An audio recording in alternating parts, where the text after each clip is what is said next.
back 주를 찬양. To the front 주를 찬양. To the back 주를 찬양. On the left 주를 찬양. On the right 주를 찬양. To the front 주를 찬양. Everybody 주님을 찬양. Come and celebrate, celebrate. Come and celebrate Jesus. Come and celebrate, celebrate. 우리 이 시간에 신만에서 기쁨에 This time, come and celebrate, celebrate. Come and celebrate Jesus. Come and celebrate, celebrate. Come and celebrate Jesus. Come and celebrate. 우리의 목자 되신 하나님, 주님의 섬세하신 사랑을 찬양합니다. 특별히 저희를 자녀 삼으시고 인도해 주심에 감사드립니다.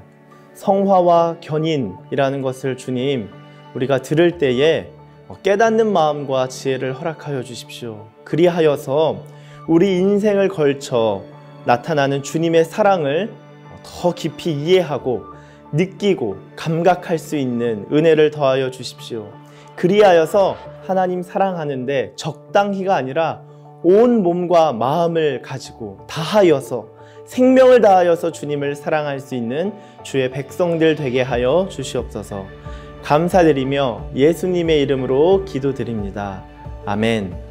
오직 너희를 부르신 거룩한 이처럼 너희도 모든 행실에 거룩한 자가 되라. 기록되었으되 내가 거룩하니 너희도 거룩할지어다 하셨느니라. 베드로전서 1장 15절에서 16절. 예전에 초등학생 아이를 입양한 부모 이야기를 들은 적이 있습니다. 갓난아기가 아닌 초등학생을 입양했기에 사람들로부터 와, 멋집니다, 훌륭하십니다 라고 칭찬받았다고 합니다.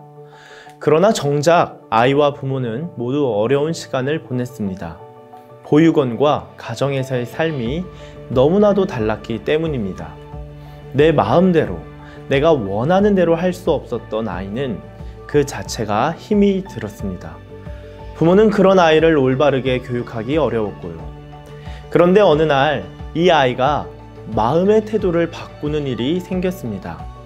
바로 나를 입양해준 부모님이 아, 정말 나를 사랑하시는구나 라는 것과 자신이 이 가정의 진짜 아들이라는 사실을 인정하게 됐을 때였습니다. 그리스도인의 삶도 이와 같습니다. 하나님이 정말 나를 사랑하신다는 것과 내가 그분의 자녀라는 사실을 인정할 때 변화가 시작됩니다. 예수님을 믿어도 왜 나는 변하지 않을까? 도대체 어떻게 해야 변할 수 있을까? 라는 질문, 누구나 한 번쯤은 해보셨을 텐데요. 오늘 이 질문에 대해 명쾌한 해답이 기다리고 있습니다. 바로 김은용 목사님의 성화와 견인이란 무엇인가요? 를 통해 알아보겠습니다. 기독교에서는 가장 중요한 개념이 하나님의 백성이 된다, 크리스찬이 된다라고 하는 것을 구원과 연결시키죠. 근데 구원은 그냥 딱 떨어지는 어떤 복권 당첨과 같이 그렇게 주어지는 것이 아니라 전 생애를 걸쳐서 이루어지는 과정으로 설명을 합니다. 이것을 우리는 두 가지 개념으로 설명해 볼 수 있을 것 같은데, 하나는 입양의 개념으로 이해를 할 수 있을 것 같아요. 제 친구 목사 가정에서 아이를 입양을 했습니다. 그런데 그 아이가 사실 미혼모가 아이를 낳다가 키울 수가 없으니까 그냥 버려진 거예요. 그 소식을 듣고서 목사님 가정에서 아이를 입양했어요. 아니, 어떻게 입양을 하셨어요? 라고 했더니 평생 강단에서 하나님의 사랑을 이야기했는데 이제 내가 말로 이야기한 하나님의 사랑을 실천해야 되겠다 해서 입양을 했다고 그러더라고요. 아까 입양의 개념으로 이야기하면 이 아이는 키울 수가 없어서 낳았던 엄마가 자기를 버렸어요. 그런데 이 아이가 목사님 가정에 아들로 입양이 됐어요. 그래서 너는 이제부터 내 아들이야 이게 쉬운 말로 하면 칭의예요. 너는 이제 내 아들이다. 너는 내 백성이다. 이런 개념이에요. 그런데 문제는 아이가 태어났어요. 태어나서 집에 새롭게 입양이 돼 그 집에서 아이들이 됐어요. 그것으로 끝나지 않잖아요. 계속 자라가는 과정이 필요해요. 이것이 성화예요. 어렵게 설명을 되어진 신학적인 용어이지만 영어로 이야기하면 sanctification, 계속해서 거룩해지는 것이에요. 쉬운 말로 하면 하나님께서는 거룩하신 신이신데 그분의 말씀과 그분의 뜻과 그분의 원하심을 따라서 점점 이렇게 바꾸어져 가고 또 이렇게 아름다워져 가고 어떤 신앙의 차원으로 나아가는 전생애를 총괄해서 주어지는 개념이 성화라고 하는 개념이에요. 이걸 조금 더 다르게 설명하면 옛날에 우리가 동화 가운데 거지 왕자 이야기를 많이 들었잖아요. 거지였어요. 그런데 왕의 눈에 들어서 이 거지가 왕자가 됐어요. 그리고 왕궁에 들어왔네요. 그때부터 이제 왕의 아들인 왕자가 된 거예요. 이게 아까 설명한 칭의라고 하는, 너는 이제부터 나의 아들 왕자야.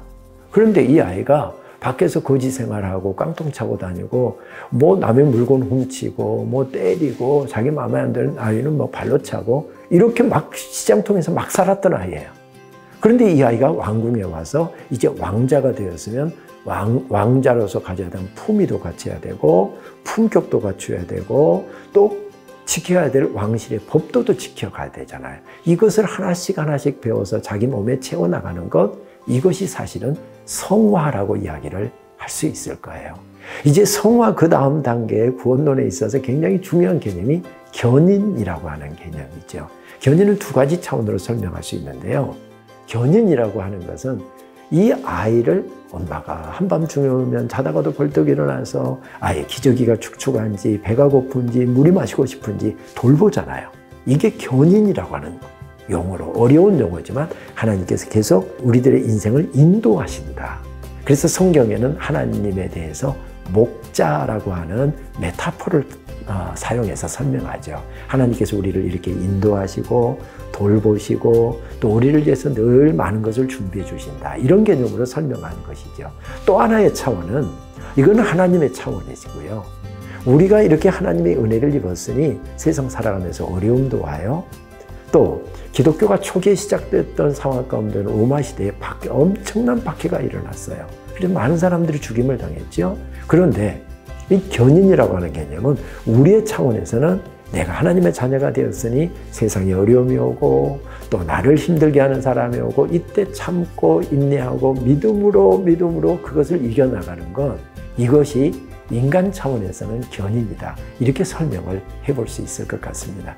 만약에 여러분들이 성경 공부 모임이나 어떤 교회 모임에 나오신다고 한다면 이런 부분들에 대해서 성경이 말씀하시는 내용을 조금 더 깊게, 더 구체적으로 여러분들이 공부하실 수 있을 것입니다. 기도하시겠습니다. 하나님 아버지, 귀한 말씀 허락해 주심에 감사드립니다. 특별히 말씀을 통하여서 하나님의 사랑을 조금이나마 더 느낄 수 있도록 은혜 베풀어 주심에 감사드립니다. 더욱이 하나님의 위대하심을 생각할 수 있도록 우리의 마음을 열어주심에 감사드립니다. 하나님, 말씀을 듣고 결단합니다. 우리가 연약하지만 연약함을 탓하기보다는 하나님의 사랑을 더 많이 묵상하고 주님의 사랑에만 기대는 자들 되겠습니다. 하나님, 주님의 사랑에 기대기로 결단하는 저희들 가운데 하나님의 사랑의 다채로움과 그 놀라운, 그 깊은, 그 광대함을 더욱더 느낄 수 있도록 친히 인도하여 주시옵소서. 감사드리며 예수님의 이름으로 기도드립니다. 아멘.